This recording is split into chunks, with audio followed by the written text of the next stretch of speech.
한국 유학생분들의 90%는 미국에서 취업하지 못하고 다 한국으로 돌아가신다고 해요. 유학생 신분으로서 정규직으로 밥 오퍼를 받는다는 게 쉽지 않고요. 비자 스폰서십을 받는 것도 굉장히 쉽지 않아요. 졸업도 못하고 다시 한국 가면 나 뭐 하고 살지? 항상 걱정하고 우울하고 이건 뭐 아니면 도다. 내가 여기서 뭔가 이루고 가야 된다. 한 2, 3개월 동안 작정을 하고요. 링크인으로 실리콘밸리에 있는 디자이너들 5,000명 넘게 리치아웃을 했어요. 제 포트폴리오를 그 사람들한테 공유해가면서 피드백을 받아보고 내 주말과 모든 저녁 시간은 공부하는데 모든 걸 다 쏟았어요. 내가 당시에는 장애물이라고 생각했던 어려웠던 환경과 상황들이 더욱더 절실한 상황으로 몰았고 최선을 다해서 살아가니까 삶이 그쪽으로 진행되고 있더라고요. 안녕하세요. 반갑습니다. 정주영이라고 하고요. 현재 아사나에서 프로덕트 디자이너로 일하고 있습니다. 사실 안전공학이라고 하는 전공으로 전문대에서 학교를 시작했고요. 군대 전역 후에 여러 가지 일들을 하다가 20대 중반쯤에 미국으로 한번 도전을 해봐야겠다라는 생각 갖고 광고 디자인 유학으로 오게 됐고요. 구글 맵 팀에서 기회를 잡게 돼서 실리콘밸리로 오게 되었고요. 현재는 아사나라고 하는 그 협업 툴을 만드는 회사에서 일하고 있습니다. 어렸을 때는 그림 그리는 걸 되게 좋아했어서 화가에 대한 꿈이 있었는데 입시 준비하고 하려면 학원도 다녀야 되고 엄청난 비용이 들잖아요. 사실 제가 초등학교 때 저희 아버지가 크게 교통사고를 당하시고 3년 정도 입원해 계셨고 또 부모님이 사기를 당하시는 바람에 그래서 재정적으로 진짜 많이 어려웠었거든요. 그래서 그 당시 분위기 때문에 나의 꿈을 쫓아야 된다라는 생각을 가져보지 못했던 것 같아요. 당시에 안전공학이라고 하는 전공이 졸업 후에 취업도 보장된다고 해서 그 전공을 선택하게 됐습니다. 명동 쪽에 중앙우체국이라고 굉장히 큰 빌딩인데 그때 그 건설 현장에 제가 있었어요. 큰 그런 건설 현장에서 안전수칙 같은 것도 관리하고 이러는 일을 하는데 굉장히 고층 빌딩이다 보니까 생명줄 같은 거 하나 매달고서 위에서 일을 해야 되거든요.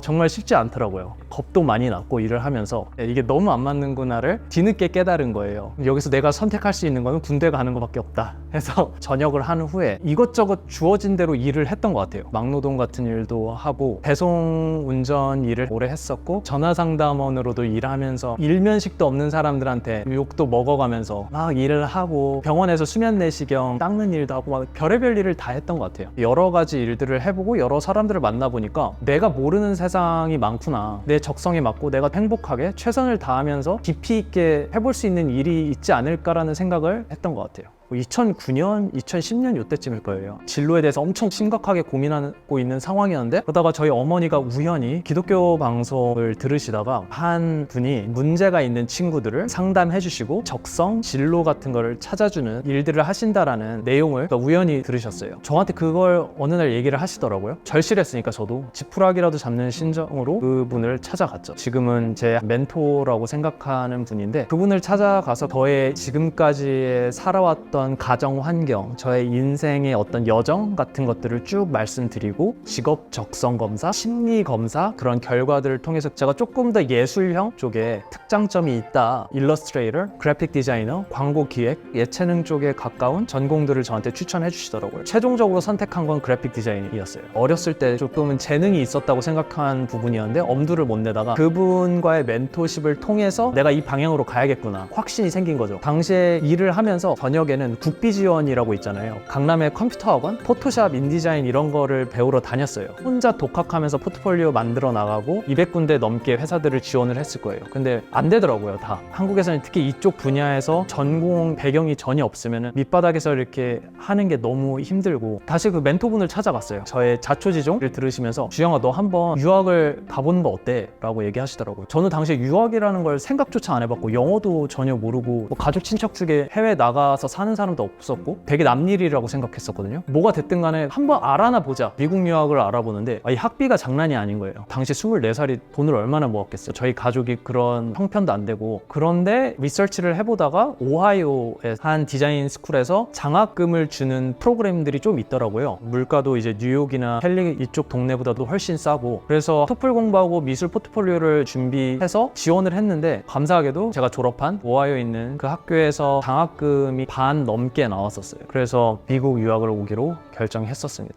조금 나이가 늦게 갔으니까 정신을 빨리 차렸던 것 같아요. 학부생인데 해외에서 27에 대학을 다시 들어갔다라는 게, 특히 미국 같은 경우에는 한국보다 대학을 더 일찍 가요. 18살, 17살 심지어 이때도 대학에 들어오고, 그런 친구들하고 같이 공부를 해야 되는 거잖아요. 학비가 비싸다 보니까 남들처럼 4년을 다녀서는 안 되고 학기를 줄여야 된다. 수업을 더 많이 들었어요. 3년 반에 학교를 끝냈고 학과장님 쫓아다니면서 장학금 좀 더 주실 수 없냐고 막 끊임없이 제가 먼저 다가가서 여쭤보고 해서 장학금도 더 받고 인턴십도 빨리 하고, 유학생 신분으로서 미국에서 정규직으로 밥 오퍼를 받는다는 게 쉽지 않고요. 거기서 또 비자 스폰서십을 받는 것도 굉장히 쉽지 않아요. 한국 유학생분들의 90%는 미국에서 취업하지 못하고 다 한국으로 돌아가신다고 해요. 그 학업을 마치고 뭔가 경험을 쌓지 않고 한국을 돌아갔을 때 내가 앞으로 어떻게 살 수 있을까라는 걱정? 내가 성공을 해서 우리 부모님들을 내가 또 케어하고 서포트를 나중에 해줘야 되는데 내가 좀 늦게 왔기 때문에 이건 뭐 아니면 도다. 내가 여기서 뭔가 한국에 가더라도 이루고 가야 된다라는 생각이 되게 강했던 것 같아요. 그래서 되게 절실했던 것 같아요. 남들보다. 제가 전공이 광고 디자인이었는데 2010년도쯤에 아이폰 막 나오고 앱들 막 생기고 이런 때잖아요. 모든 것들이 이렇게 디지털화 돼가는데 내가 광고 그래픽 디자인에만 지금 커리어를 포커스하는 거는 내가 뒤처지지 않을까? 나도 이런 시대에 바뀌는 흐름에 따라서 내 전공도 살짝은 변화시켜야 되지 않을까? UI UX를 해봐야겠다고 하다가 현실적으로 커리어를 틀기에는 너무 힘들었던 거예요. 전공도 그래픽 디자인, 광고 디자인 쪽이고 저도 이제 유학생 비자로 있었고 빨리 워킹 비자를 얻어야 신분 문제를 해결해야 되니까 아까 인턴십을 2학년 때 프린팅 위주의 패키징 디자인 이런 것들을 많이 했었거든요. 정규직 오퍼를 받았는데 그냥 거기에서 일을 하면서 이게 맞는 건가 보다 라고 잠시 생각을 하고 있었거든요. 당시에 같이 학교를 졸업한 한국 친구가 있었어요. 유학생 중에 이제 애플에서 일을 하게 됐다고 하더라고요. 번쩍 정신이 든 거죠. 내가 왜 여기서 멈추려고 했었지? 나 여기서 정체돼 있으면 안 되겠다. 그래서 그때부터 막 열심히 다시 준비를 했었고, 그 당시에 오하이오라는 지역, 그 주의 특성상 UI UX를 할 수 있는 기회들이 많이 없었어요. 디자이너를 뽑는 회사 자체도 많이 없었고 한 2-3개월 동안 작정을 하고요. 링크드인으로 실리콘밸리에 있는 디자이너들 5,000명 넘게 리치아웃을 했어요. 제 포트폴리오를 그 사람들한테 공유해가면서 피드백을 받아보고 궁금한 점들이 있으면 개인적으로 물어보고 내 주말과 모든 저녁 시간은 포트폴리오와 공부하는 데 모든 걸 다 쏟았어요. 그리고 저 혼자 인터넷 온라인 코스들을 통해서 독학하고 배우고 그렇게 거의 한 1년을 보냈던 것 같아요. 다른 팁은 없는 것 같아요. 그냥 무식하게 물리적인 시간을 쏟아붓는 거랑 동종 업계에 있는 멘토들 제가 리치아웃해서 끊임없이 멘토링 받았던 거, 그러다가 어느 날 한 디자인 에이전시에서 연락이 저한테 왔어요. 포트폴리오를 봤는데 너한테 좀 흥미가 있다. 한번 인터뷰 볼 생각 없냐? 라는 식으로 이메일이 오더라고요. 그곳에서 인터뷰를 보고 UI UX 쪽으로 일을 시작하게 됐죠.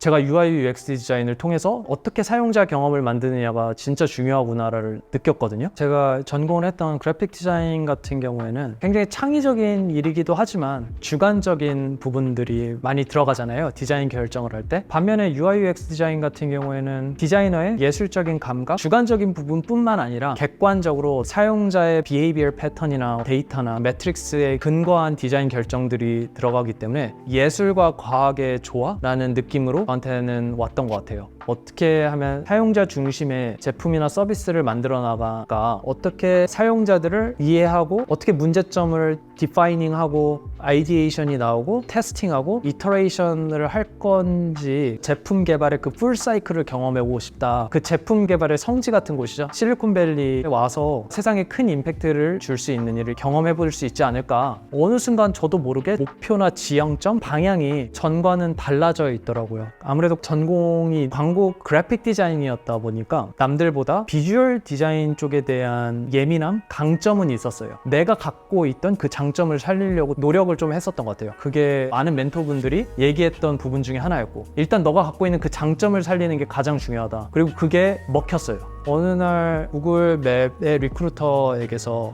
인터뷰를 볼 의향이 있냐라는 제 이메일을 받았고 그 기회를 잡았죠. 라이브 뷰 서치라고 카메라를 통해서 자기 주변의 상권들을 검색할 수 있게끔 피처를 만드는 일을 했었고요. 오퍼를 받고서 나중에 어떤 부분 때문에 내가 이곳에서 잡을 얻었었는지 얘기를 들어보니까 가장 컸던 게 저의 비주얼 디자인, 그쪽에서 되게 좋게 봤더라고요. 남들이 갖고 있지 않은 자신만의 장점을 녹여내는 거, 그거에 더 투자를 하는 거, 그게 중요한 팁인 것 같아요. 미국 회사들이 전반적으로 굉장히 수평적으로 일한다고들 하잖아요. 구글이라는 회사가 진짜 수평적으로 일하는구나 라는 걸 되게 느꼈던 게, 저는 군 생활까지 다 하고 왔잖아요. 회사 생활도 하고 한국에서 25, 6년을 살다가 온 사람인데, 한국 문화가 유교적인 문화가 강하잖아요. 상명하복이라고도 하죠. 권위에 복종하는 군대식 문화가 한국에 있단 말이죠. 구글 같은 경우에는 문제 해결을 할 때는 이 사람이 어떤 레벨이든 간에, 갓 입사한 사원이든 경력이 있는 매니저든 간에 공평하게 서로가 아이디어를 낼 수 있는 그런 문화가 한국에서의 문화들과는 많이 달랐다? 그리고 커뮤니케이션이 엄청나게 중요하다. 필요할 때는 나의 의견을 정확하게 얘기할 수 있는 그런 능력? 구글 맵에서 일하는 분들이 몇천 명이 되거든요. 어떤 프로덕트 피처가 런칭이 되기 위해서는 여러 가지 스테이지를 거쳐야 되고 여러 가지 팀들의 승인을 받아야 돼요. 내가 디자인을 만들고 나서 다른 팀원들과 소개를 할 때 설득을 시켜야 돼요. 이게 팔려야 된다라는 거죠. 상대방이 이 디자인이 왜 필요한지에 대해서 초등학생도 이해하기 쉽게끔 아주 객관적으로 명료하게 프레젠팅을 하는 게 너무 중요하다라는 거. 아무래도 다양한 나라에서 다양한 경험과 백그라운드를 가지신 분들이 모이기 때문에 틀에 잡혀있는 띵킹이 아니라 이런 식으로도 문제에 접근할 수 있구나, 이런 앵글로도 이걸 바라볼 수 있구나, 저의 관점도 굉장히 확장됐던 것 같아요. 구글 맵팀에서 실험적이고 비저너리한 프로덕트의 어떤 피처를 개발하는 역할이었는데, 조금 더 현실적으로 비즈니스적으로 쓰일 수 있는 제품을 한번 디자인해보고 싶다라는 갈망은 있었어요. 그러다가 이제 아사나에서 인터뷰를 볼 기회가 생겨서, 그 아사나가 협업 툴이고 회사에서 직원들을 위해서 쓰는 툴들이다 보니까 조금 더 사용자 경험적인 부분에서 내가 배우고 성장할 수 있겠다라는 생각에 아사나에 합류하게 되었습니다. 이제 미국에 온 지 제가 10년 정도 됐거든요. 당시에는 너무 싫었어요, 제 자신이. 나이 27에 유학을 와서, 제가 속된 말을 할게요. 진짜 등신같이 영어도 제대로 못하고 혼자 할 수 있는 것도 없고 내가 너무 한심하게 느껴지고 모든 것들이 너무 힘들었어요. 근데 오히려 내가 당시에는 장애물이라고 생각했던 어려웠던 환경과 상황들이 나를 더욱더 절실한 상황으로 몰았고, 절실함이라는 에너지를 통해서 꿈을 이루어진다라는 믿음을 갖고 하루하루를 최선을 다해서 살아가니까 내 삶이 그쪽으로 진행되고 있더라고요. 정말 본인 스스로가 간절하고 절실하면 본인이 어떤 미더비든 링크드인을 통해서든 사람들한테 리치아웃 하면서 직접 정말 적극적으로 발품을 팔면서 여쭤보고 피드백 받고 하면서 그런 네트워크도 만들어 나가야 되고, 여기에서 조금 더 나아가서 정말 인생의 어떤 중요한 결정을 위한 지혜를 들어볼 수 있는 그런 멘토분들을 한두 분 정도 두는 것도 중요한 것 같아요. 그 한국에 계시는 멘토분을 안 만났더라면 미국에 올 생각을 감히 상상도 못 해봤을 거고요. 여기 와서 그래픽 디자인을 하면서 이제 UI UX로 커리어를 전환할 때도 여러 멘토들의 도움을 많이 받았거든요. 그래서 멘토의 존재는 너무 중요하고, 저도 제가 받았던 도움들을 필요하신 분들한테 다시 나눠주고 싶다라는 생각이 있었어요. 구글에서 일을 했을 때 워크숍을 좀 진행을 했었거든요. 어떻게 포트폴리오를 준비를 하고 어떻게 프레젠테이션을 하고 어떤 식으로 행동 면접 이런 거 보는지 피드백 주고 했었는데, 제가 멘토링을 하면서 느꼈던 게, 처음에는 멘토링이라는 그 행위 자체가 멘티한테만 이익이라고 생각했거든요. one way learning, 한 방향에서의 배움이 있다라고만 생각했는데, 이거는 two way learning이다. 저도 질문을 받으면서 이런 식으로도 생각할 수 있구나, 이런 관점으로도 볼 수 있구나, 둘이 동시에 성장하고 같이 배워나가는 관계다라는 걸 많이 느꼈어요. 정말 많은 사람들이 자기가 진짜 뭘 원하고 뭘 좋아하는지 모르면서 사는 분들이 너무 많아요. 하물며 대기업에 들어가셔도 나중에 직급이 올라가고 나이가 뭐 30, 40이 넘으셔서 뒤늦게 정말 이게 내가 원하는 걸까? 라고 고민하시고 퇴사하고서 방황하시는 분들도 종종 있고요. 그때 세상에 인기 있는 직업에 따라서 전공으로 선택하고 직업을 선택하고 나중에는 좀 후회하는 일들을 많이 보게 되잖아요. 모든 사람들이 각자가 태어날 때 자기만의 고유한 재능이 있다고 저는 믿거든요. 자기만이 잘할 수 있는 특화된 능력들이 있는데 그 재능을 찾는 게 정말 중요한 것 같아요. 정말 다양한 사람들을 경험해보고 다양한 일들을 해보고 내 바운더리에서 벗어나서 조금 불편한 상황 속에서 뭐 여러 가지 일들과 경험들을 하면서 사고를 확장시키고 그 가운데서 내가 무엇을 좋아하고 무엇을 싫어하는지 깨닫고 어떤 형태로든 내가 원하는 어떤 목표와 방향성이 보이게 되는데, 그렇게 되면은 하루하루를 정말 아주 진중하게 최선을 다해서 농밀하게 살 수밖에 없는 것 같아요. 그래서 저 같은 경우에는 각자마다 고유한 능력들, 재능들 찾아내주고 각자 다른 방향으로 달릴 수 있게 도와준다면은 정말 모든 사람들이 자기 분야에서 최고가 될 수 있지 않을까? 모든 사람들이 자기 분야에서 승자가 될 수 있지 않을까라는 생각을 해봤거든요. 사람들의 그런 숨겨진 재능 혹은 포텐셜을 찾아줄 수 있는 어떤 제품이나 서비스를 만드는 거를 제 인생의 어떤 목표라고 지금 생각하고 꿈꾸고 있는 것 같아요. 제가 뛰어난 것도 아니고 머리가 똑똑한 것도 아닌 사람이 이렇게까지 왔는데 지금 자신의 인생에 있어서 고민하고 방황하시는 분들이 있다라고 한다면 너무 두려워하지 마시고 꿈을 찾으셨으면 한번 도전해 보시면 좋을 것 같아요. 그게 어떤 규모의 꿈이들 간에 일단 한번 실행해 보시고 최선을 다해서 나아가시면 당장 앞에는 불가능한 것 같다라고 보일지라도 스스로 구하는 자를 하늘이 그 길을 열어준다라는 말이 있잖아요. 절대 포기하지 마시고 끈기 있게 매달리시면 그리고 그 꿈을 계속 간직하시면 분명히 그 방향대로 이끌어 가실 거라고 믿습니다.